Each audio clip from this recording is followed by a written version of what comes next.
ರನ್ಯಾ ರಾವ್ ಚಿನ್ನ ಕಳ್ಳ ಸಾಗಾಣಿಕೆ ಪ್ರಕರಣ, ನಟಿಗೆ ಮತ್ತೆರಡು ದಿನ ಜೈಲೇ ಗತಿ. ಶುಕ್ರವಾರಕ್ಕೆ ಆದೇಶ ಕಾಯ್ದಿರಿಸಿದ ಕೋರ್ಟ್.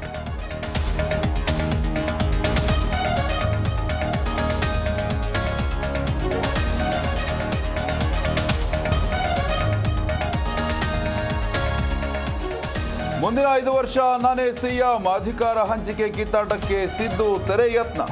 ಮುಂದೆಯೂ ನಮ್ಮದೇ ಸರ್ಕಾರ ಎಂದ ಟಗರ್.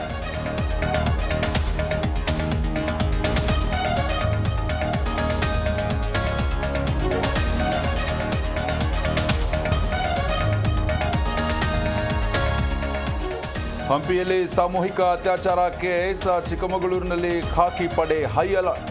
ಹೋಮ್ ಸ್ಟೇ, ರೆಸಾರ್ಟ್, ಲಾಡ್ಜ್ ಮಾಲೀಕರ ಜೊತೆ ಸಭೆ.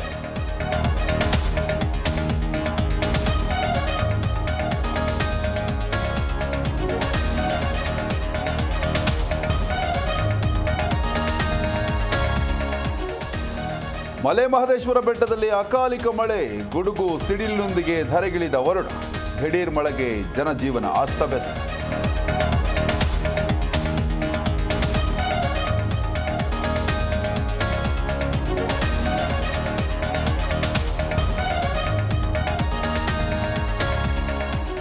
ಕೊನೆ ಉಸಿರು ಇರೋವರೆಗೂ ದರ್ಶನ್ ನನ್ನ ಮಗನೇ, ಅವನಿಗೆ ಗುರಿಯಾಗಿಸಿ ಪೋಸ್ಟ್ ಮಾಡಿಲ್ಲ.